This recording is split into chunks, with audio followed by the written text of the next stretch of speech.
Амансыздарбы? Сейтек демесе туғандар, тоқтаған жерден ары улай берейін. Бүгін 3-ші көрсетуге көңіл бұрыңыздар. Ошентип бая Сейтек тетігіл жет өзендегі ел барбасының таласында аңулап жүріп, жана Қарадөө деген ағасына жолығып. Қарадөө Сейтекке бүткіл ата баба тарих таржымалынан бері айтып, мұнау жет өзенге қантип келгеннен бері бүт оғысты.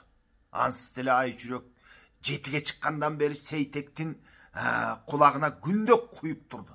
Қантип бұл жаққа келгенін, елі кім екенін, жері кім екенін, ата баба теги кім екенін Сейтекке айтып берген. Қарадөө өкө мына минтип сүйлөшкөн соң Сейтек ошондо бір 12-13-ке чыгып қалған бала болчу дейт. Анан Қарадөө Манас бабаңдын досу Момунжанды издеймин деп сапарын улап кетти. Көрсө Айчүрөк Қарадөөгө кат берип, 6 күлүк ат берип, жашыруун бая Гүлчоронун билесиздер, далысынын түйүн оюп таштаган булар.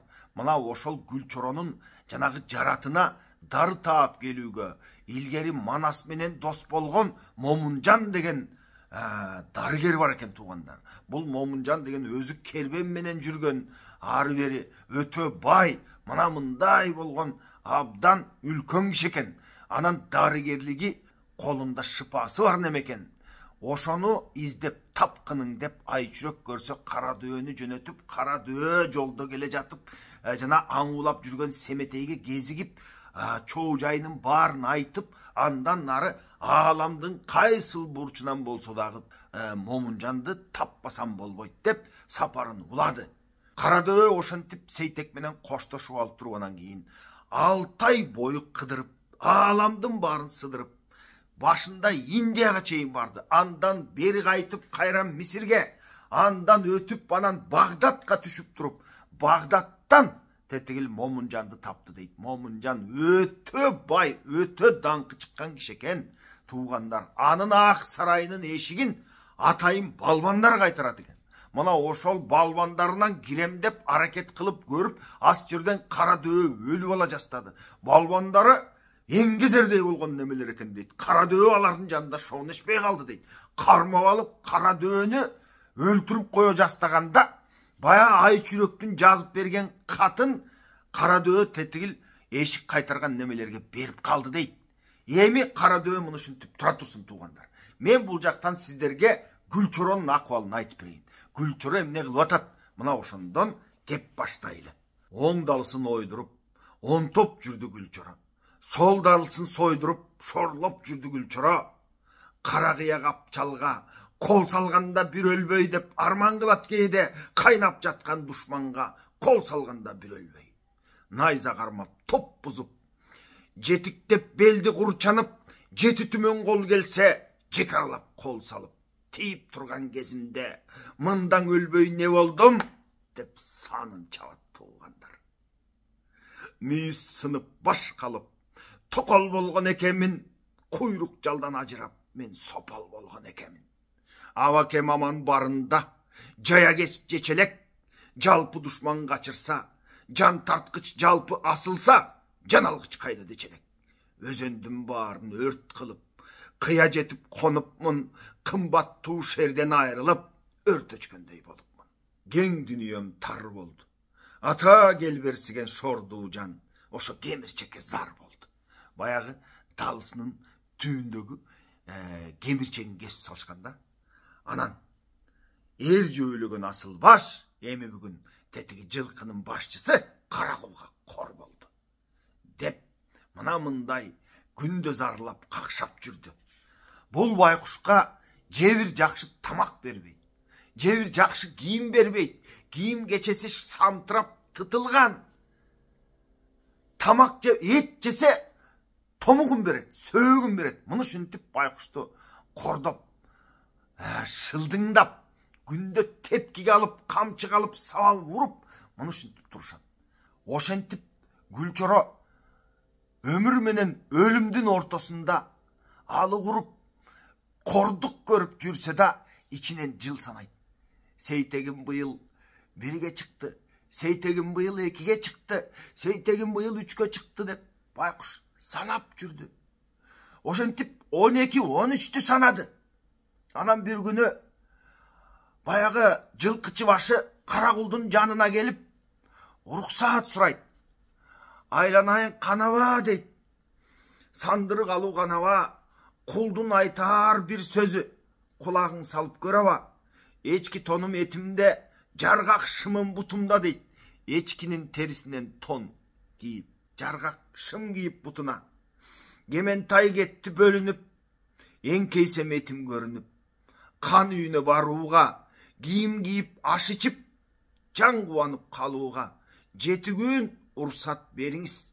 7 günden geçiksem, kıyın onu kızık salınız. Kılıçtap baştın alınız. 2 göstü oyunuz, men bir çımınday candı kıynayın. Kan zayıvı çürökten, men bir giyim geçe surayın hava. Dep, bayağının canına vardı. Canına varsa bayak Karakul şıldыңдап kokuyor arı yok. Seni şu kıyas kandın üyüne varıp giyim suray turgan bolup kalgansın bu dep. Daha tepkile urup kordadı deydi. Kanırığı bek tütöp, Karakuldan жооп kütüp, geyip jora turgan soң. Kardan Karakul katuu düşman mına bul, kar salıp bakırdı, жылkычысын çakırdı. Kantken menen, kança kıynalıp bostop жүрgön menen, baya Gülçoro Batır, al er, al asker. Oşol Karakul tepkilep, urup janagın tip kordop şıldыңдағанына da çıdap, Karakuldan kayra ruhsat surap, жылкычы başı Karakul, oğuzundan akkan kanına arçıp, kan ekenin dağıçın, kadır dölet baktыңдın bar ekeni dağıçın, Alaskaday zoң koygon bel ekensin Karakul. Baykuşta aylasız maktap atat. Жылкычыга sen özüň ekensin Karakul. Kayrattanıp kaçırsan, kayran başты kesersin. Kavlan başın kor buldum. Akbolot elem mokodum. Erlik kerlik çak ketti menden öle turgan tap jetti. Söğüm kaldı şaldırap, gözüm kaldı jaldırap, esten tanıp gün ötüp, ölgönü turan minetip dep. Karakuldun artынан kayra erçit suranıp. Kıyım bolson Karakul, aytkan tilde alыңыз, kısto salbay bul başka, kıynabay soyup salыңыз.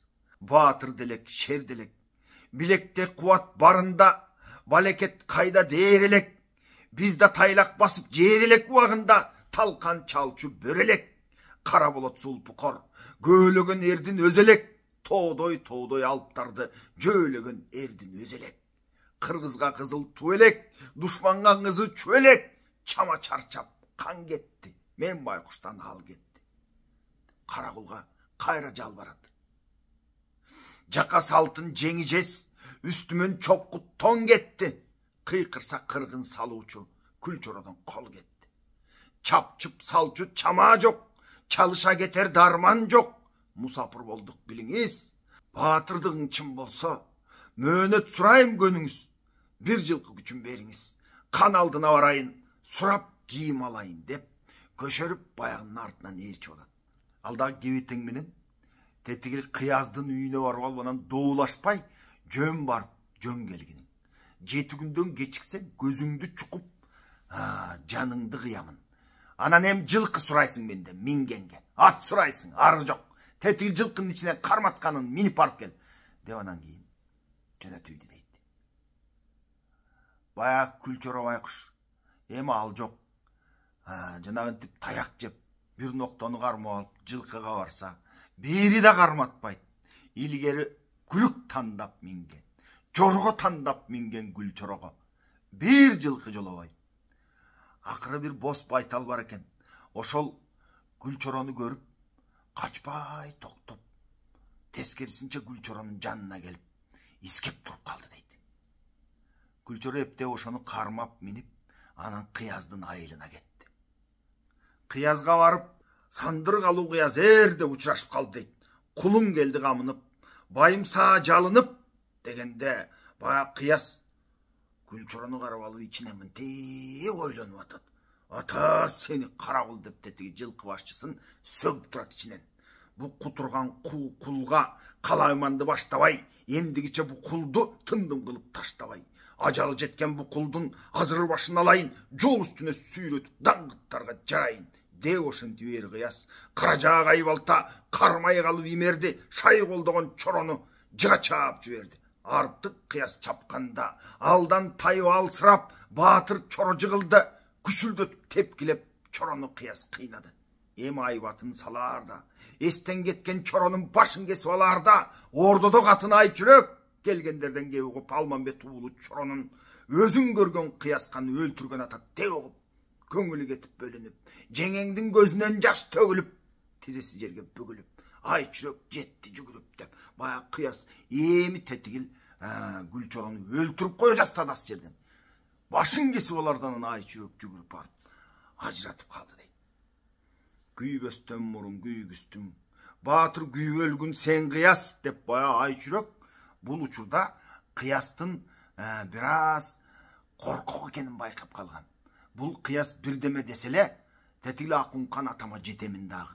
Жерге батпаган кол алып келип, сенин башыңды кыйдырып, элиңди талатып, тонотуп кетемин деп мына мындай кайратты көрсөткөндө кыяс кадимкидей тартынып калат да. Ошого Айчүрөктүн кадимкидей кайраты чыгып калган туугандар. Гүлчорону Ак сарайына алып кетип калды дейт. Эптеп амалга салып жанагынтип ал булут танып атып, долуланып атып анан Ак сарайына алып барып, Гүлчорону карап алып, күйүп мына мындай сөз айтып турат. Эми көптөн бери көрө элек байкушту. Ол жого баш кеткенде каралдыбыз сен элең, өлөйүн барымдан, өлбөй тирүү жүргөмүн, ушул уулке сенин барыңдан. Уулке дегени эми терге батканы, уул бала деп. Кетейин деп артымдан, кетпей аман жүргөмүн, ушул уулке сенин барыңдан. Ол жого кыяз алганда, башыма мүшкүл салганда, эсебим жаман тапканда, капталым жара чапканда, күндөй жеңең Айчүрөк күнөөкөр болуп байланды. Айланы таппай зарландым, тилегеним сен болдуң, калдым чаппай канымды, кыйбай калдым жанымды. Өлтүрбөдүм өзүмдү, өзгөлөнгөн эй уулке, теги чын көрдүмбү көзүмдү деп жалбарып ийди байкуш. Кечиктин келбей жаманат, бүгүн берем аманат, тулпардан калган туякты багып жүрүп чоңойттум, туйгулундан калган чунакты деп баягы Сейтектин чоңоюп калганын айтып, анан баягы Гүлчорого кабарлады. Гүлчорону карап, курсак башын тойгузуп, анан атайын сага кылган кемсел чапандарым бар эле деп, баягы кыяс кайра муну өзөртө чаппасын, же болбосо артынан аңдып жүрүп бирөө жаатпасын деп, ичине чарайна менен чаптаган ушундай бир темир болотту ичине киргизип турган, сыртынан мата каптаган кездемеден тиктирген чапанды кийгизип, кийим кечесин оңдоп, мына минтип койду дейт. Гүлчоро Айчүрөк менен көрүшкөн соң, армандашып көздүн жашын төгүшкөн соң, ана мына мындай сөз айтты туугандар. Ойрон жеңең Айчүрөк, өзөндөн калган булакты көргөзсөң боло көзүмө, ошо беренден калган чунакты деди. Бозала туйгун болпоңду, боз карчыга чолпонду алып кел жеңе өзүмө, көзүмдү ачып көрөйүн, оозумду ачып өбөйүн, боорума басайын, капанын баарын жоёюн, энеден кайра мен бүтүп төрөлгөндөй болоюн деп Сейтекти бир көрсөтчү деп жеңесинен сурап турду. Бүгүн ойронум алам тирилсин, көңүлүм толкуп көл болсун, көмүлүп жаткан Гүлчоро ала тоодой заңкайып, бүгүн арман качып эр болсун жеңе. Беренден тууган Сейтекти белиме таңуу кылайын, беттешерим зор кыяс, берен абамдын кунун кубайын. Чама келип күч жетсе, Агуштун уулу кыястын аңгеке башын тыгайын деп мына минтип Сейтекти көрсөттүп жеңесинен суранып турат. Ошондон Айчүрөк жеңең баягы Сейтекти эстип келди дейт. Гүлчоро карап туруп эле ушундай айран калды. Экөө кучакташып көрүшүп, ана мына мындай болду дейт. Бурулуп баягы Сейтек кирип келгенде дейт, баягы Манастын уулу Баатырга кулагына кулагы куюп койгон немедей, мурунуна мурунун кыйып койгон немедей, баш дериге баш дери каптап койгон немедей, бой келбети бөлөкчө, болжосо тоодой көрүнөт, карап турган адамдын акыл айраң бөлүнөт, абасы көк жал семетей дал өзүндөй көрүнөт, толкуну көлдүн шарындай, көп сүйлөсө жалындай, өрт оозунан бөлүнгөн кара болот кайсардай өткүрлүгү көрүнөт, бет алышса саң колго бери учусуну көрүнөт, ай кулагы калкандай, алагай көзү чолпондой, бетте пенде барабы, берениңдин уулуна беттешкен тирүү калабы. Өксүп турган Гүлчоро баланы көрүп алганда тилегин Кудай бергендей, жоголгону семетей тирилип бүгүн келгендей сүйүндү дейт. Муну ушинтип Сейтекти Гүлчоро көрдү, таанышып, бири-бири менен сүйлөшүп, Сейтекке далай окуянын баарын айтып берди. Анан экөө олтуруп, далай кепти сүйлөшүп, бир бүтүмгө келишип, экөө кошулуп жылкыга кетмек болду. Эми биз амалга салалы. Өчөшкөнүбүз эсебин табаарыбыз кыяс, чабаарыбыз таластагы канчоро деп экөө анан кийин жылкыга кетмек болушту. Айчүрөк амалга салып кыястын алдына келип, кыяс деп айланып, тегеренип, башын айландырып, көңүлүн ачып, жойпуланып, анан кыястан 7 күнгө уруксат сурап алып, Сейтекти тетигил жылкы башы карабулдун акыбалын билип келмеке, жылкынын баарын санактан өткөрүп алмака. Муну ушинтип кыяздан уруксат сурады. Баягы кыяз Айчүрөккө анткорлонуп калп эле билдирбей, байбичем Айчүрөк, кыйлага кыяс болгону, кыяз атка конгону, элешен тартып эр болуп, эр уулу менен тең болуп, ордо күтүп кам болуп, орунтуктуу жан болуп, өзүм кыяс болгону, кыяз атка конгону, айкырып жоого тийгени, ал чайып атка мингени, жапаны жакшы салгамын, жаналы кызы Жайнеке, күнжү кызы Каракөз, бул экөөнүн алгамын. Бирок экөөнү алсам дагы сендей болуп балканактай бала төрөп бербеди. Анан ушул чечекей жалгыз Сейтегимди кантип мен жылкыга жөнөтпөй коеюн? Айланайын барсын, 7 күн жүрүп кайра келсин, көпкө жүрүп албасын, этият болсун деп муну ушинтип анан кийин чыгарып ийди дагы. Кара мөртөстөнүп, бул дагы эмнени кылганы тура деп ызырынып артынан узатып кала берди. Сейтек менен Гүлчоро аттанып алышып анан кийин тетигил жылкыга барышты. Эми Гүлчоронун жүргөнүнө 7 күндөн ашып кетиптир бул жерде. Жылкыга жеткенде карагул келди кайкаңдап. Тетиги Гүлчорону келип эле камчы менен тартып калды, сабап уруп калды. 7 күндөн ашык кайда жүрөсүң? Көргөзөйүнбү көргүлүктү деп мына минтип тетигил сабап көнүп калган, камчы менен уруп көнүп калган. Буга болсо Гүлчоро кол кайтарбайт, дебир акарат кылбайт. Муну ушинтип Гүлчорону кайра мурдагыдай көрүп эле сабап калганда, Сейтек жетип барып туруп кылыч менен бир эки булгалап ийип, карагулду жарып ийди дейт. Калган жылкычынын баарысы Сейтектин келип калганын айтып, жылкысынан бирди курмандыкка чалып ийип, мына мындай майрамдап жатып калышты дейт. Карагулду унутуп коюшту. Сейтек болсо жылкыга жетип эле жана Гүлчорого өзүнчө үй тиктирип, Гүлчоро абамды жандантып алалы деп, бээнин семизинен союп, казык арта май берип, муну ушинтип багып баштады. Бирок Гүлчоронун бая жараты айыкпайт. Эми туугандар, тетигил Багдадтагы Кара дөөнүн тагдырын сиздерге баяндап берейин. Кара дөөнү тетигил Момунчандын жана Эңгезердей болгон дөөлөрү көптөп кармап алып, өлтүрүп коердо. Алакандай катты сунуп, мунуну Момунжанга бергиле деп араң кутулду дейт.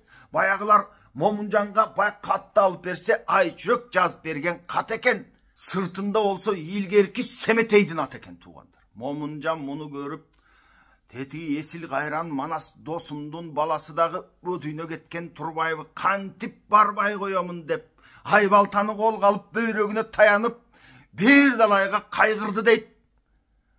Мына мындай болгон соң Кара дөө Момунжанга бүт барын айтып берип, анан ушул сиздин колуңузда шыпа бар, 1000 дарынын түрүн билесиз, тетиги Гүлчоронун жаратын айыктырыш керек деп. Гүлчоронун баягы оң далысын ойгонун, сол далысын сойгонун айтып берип, анан Момунжан барбасам болбойт деп 7000 кызыл төө айдап, далай эрлерин, мыктыларын алып алып анан жолго салып, тетигил Жети-Өзөндүн жанына келип калды дейт. Жети-Өзөнгө келип, Гүлчорону таап, бул Момунжан анан Гүлчорону айыктырам деп аракетин көрдү дейт. Кандай гана дары салбады бая далысынын түйүнө. Бир да дары шыпа бербейт. Момунжан абдан кыйналды, көп ойлонуп, акырында дейт, Баса калып Момунжан көк даңгытты сойдамы дейт. Гүлчоронун артынан бир көк даңгыт байкуш ошону караң кылып нары бери басса ээрчип алчу экен. Ошол көк даңгытты сойдоми кесип алып кечирин Гүлчорого сал деми дейт. Баа көк даңгыттын далысынын түбүндөгү кемирчекти кесип алып туруп Гүлчоронун далысынын түбүндөгү кемирчекке улап атат да. Ушул жерде туугандар хирургиялык жол менен бир операция жасалганы айтылат. Ошону китептен окуп берейин. Кесип алып кечирин Гүлчорого сал деми кылдаат экен Момунжан. Гүлчоронун далыга ит кечирин эп кыйып кырма кызыл дарыны 40 жолу сыйпап салганда, кайнатма кара дарыны канча жолу сыйпап салганда, ата байкуш Чоронун ооруган жери басылды. Умаштай көзүң ачылды. Денеге чуркап кан толуп, кайрат ашар күч болуп, ай бөксөрүп түн өтүп, арадан эчең күн өтүп, кубат кайнап күч толду. Мына ошондо Гүлчоро ордуна келип оңолуп, сүрүмдүү кыран байкуштун сүйрүсүнө сүт толуп, ийрисине эт толуп, агыштын уулу кыяска беттешер күнү болуптур дейт. Ошентип анан баягы Гүлчоро жанагы оорудан айыгып өзүнө келип, ошондон анан Сейтек Гүлчоронун жанына келип сурады. Силер тауыңарга келип калганды илгери атам менен жүргөндө кантип текшерчелеңер дегенде Гүлчоро айтып калды дейт. Ал күндөрдө анан эскерип, далай кетменди тистирип, анан жаа менен ат желек. Ошол кетмен бардыгы тешилип, жаанын оғыт ар көздөй чып кетчеле дейт. Анан тиги тоодон дейт, текенин бир түрү бар экен, тоо текенин. Мына ошондон аттырып келип, анан анын терисин сыйрып, ийлетип туруп, балбандар тери тартыш желек дейт. Анча мынча киши ал терини тарта албайт эле дейт. Биз тартканда буладай болупту эле, үзүлүп кетчеле. Далай даракты дүмүрү менен оодарчу элек деп, муну ушундай кеп сөз тыгылып анан бүткөндө Сейтек Гүлчоронун тапка келип калганын текшерүү үчүн так ошондой кылып анан далай кетменди алып келип тизди дейт. Бая катар тизгенде Гүлчоро алыстан туруп жаамен тартып туруп атканда бая кетмендерди тешип өтүп жебеси жерге кирип кетти дейт. Ай тауыма мурдагыдан да мыкты келиптирмин деп калды дейт ошондо Гүлчоро. Эми булар камынышып, кыястын эсебин табууга, тетигил Канчорону чабууга даярдыкты кылып жөнөшкөнү турат туугандар. Калган окуяны кийин көрсөтүүдө айтып берем. Кийинкиде жолугушканча бар болуңуздар.